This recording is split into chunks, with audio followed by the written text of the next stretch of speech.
দর্শক আসসালামু আলাইকুম। ক্যামেরার সামনে দাঁড়িয়ে আছে আমাদের মিষ্টি আপু। আমরা শুনবো মিষ্টি আপুর জীবনের গল্প। আসসালামু আলাইকুম আপু। ওয়ালাইকুম আসসালাম। আসসালামু আলাইকুম। ওয়ালাইকুম আসসালাম। কেমন আছেন আপনি? এই তো আলহামদুলিল্লাহ, আল্লাহ পাক আপনাদের দোয়ায় রাখছে ভালো। তো আপু, আপনি কি নামাজ পড়ে এসেছেন? হ্যাঁ আপু, মাত্র নামাজ পড়ে আসলাম। আচ্ছা, তো আপু আমরা তো আপনাদের জীবনের গল্প শুনতে এসেছি, তো আপনি বলেন আপনার জীবনের গল্প। আপু, আমার জীবনের গল্প হলো আমি মিষ্টি ইসলাম, আমার বাসা ঠাকুরগাঁও। আমি ইন্টার পর্যন্ত লেখাপড়া করেছি। আমার বয়স 24। আমি যখন 5 বছর বয়স তখন আমার মা মারা গেছে। আমার বাবা প্যারালাইজ। আমার মা মারা যাওয়ার পরে আমার বাবা প্যারালাইজ হয়নি, উনি আবার বিয়ে করেছিল।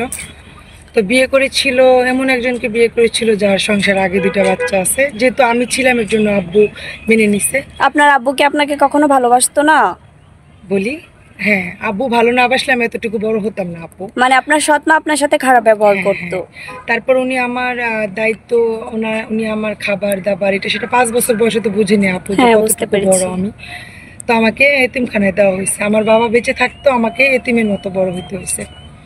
আর ছুটিতে সবাই, আমি সবসময় বলি আমার লাইফটা এরকম একটা কষ্টের জায়গা যে আমি বাবা থাকা সত্ত্বেও আমি এতিমখানায় বড় হয়েছি। আর ছুটিতে, গরমের ছুটিতে বলেন বা ঈদের ছুটিতে বলেন, সবাই যদি বেড়াইতে যাইতে, মানে বাসায় বেড়াইতে যেত, কিন্তু মাদ্রাসা থেকে আমার কপালে জুটতো না। কেন ঈদের মধ্যে কেন জুটতো না? আপনি কেন বাসাতে যেতে পারতেন না? আপু, বাসায় যদি যেতাম তাহলে মনে করেন যে অত্যাচার। একটা কথা বলি, একদিন আমি বাসায় যখন ইন্টার পরীক্ষা দেওয়ার পর যখন আমি হ্যাঁ। বাসায় আসছি, ডাল রান্না করেছিলাম আপু। সবসময় তো মানুষের রান্না একরকম হয় না। না। আমি ডাল রান্না করাতে একটু হলুদ বেশি হয়ে যাওয়ার সময়, মানে ওই গরম ডালটা আমার সৎমা আমার শরীরে ঢেলে দিয়েছিল। তো এরকম অত্যাচার যখন আমি বলি, আমার শরীরের কাঁটা উঠে যায়, কারণ আমার জীবনটা এরকম। আহ, তো এর জন্য আর কি আমি কি করতাম, মাদ্রাসায় থেকে যেতাম। বাসায় যেখানে আমার কখনোই গুরুত্ব বাসায় নেই। আসতেন না? না না, আমি ইন্টার পর্যন্ত মাঝে সাঝে আব্বু কি করতো, গিয়ে আমাকে দেখে আসতো। কখন দেখে আসতো? যখন বেতনটা দিতে হতো আর কি। ইন্টার পরীক্ষার পর আমি অনেক ভালো ছাত্রী ছিলাম, কিন্তু আপু আমি লেখাপড়া করতে পারিনি টাকার অভাবে। আর আমার বিয়ে শাদিও আমার মা দেয়নি, কেন যখন আব্বু প্যারালাইজ হয়ে গেছে তখন ভাবছে কি যে জায়গা সম্পত্তি যেহেতু সব ওনাকে মানে টিপসই নিয়ে বা যেভাবে হোক ব্ল্যাকমেল করে নিয়েছে, আব্বুর কাছ থেকে আমাকে কিছুই দেয়নি। তারপর মনে করেন যে উনি বিয়ে দিতে চায়নি আমাকে, যে বিয়ে দিলে তো মিষ্টির হাজবেন্ড হলে মানে হ্যাঁ, মানে আপনার সম্পত্তি হ্যাঁ, হ্যাঁ, উনি নিতে আপনারটা পারবে। আপনি পেয়ে যাবেন। পেয়ে যাবো। আর যদি আমি একা থাকি তাহলে তো আমার কোনো শক্তি নেই আপু। হুম। এরকমও দিন গেছে বোন, কি বলবো জানেন না, কষ্টের কথা বলতেও লজ্জা লাগে। ক্ষুধা লাগতো অনেক, খেতে পারতাম না, কি করব। তারপর কি করতাম, মা যদি দেখতাম একটু বাসার আড়ালে টাড়ালে গেছে, প্লেট বাটি ধোয়ার সময় প্লেটের বাটির মধ্যে কয়েকটা ভাত নিয়ে যেতাম, ওয়াশরুমে বসে খাইতাম। যদি মা এসে দেখে ফেলতো বলতাম কি প্লেট দুই। মানে আমার কপালে এতটুকুই এরকম। কষ্ট আপনার হ্যাঁ। জীবনে? আজকে আমি এখানে আসতে হবে আপু, মানুষ কম কষ্টের পর আসেনি। আমি 4 দিন না খেয়েছিলাম, আমি মানে আর পারতেছিলাম না।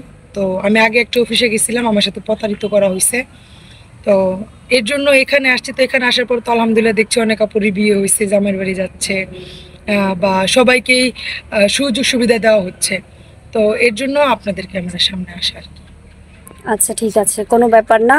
আমরা এই ভিডিওটা আপনার আপলোড করে নিয়েছি, এটা আমরা পাবলিক সার্ভিসে ছাড়বো।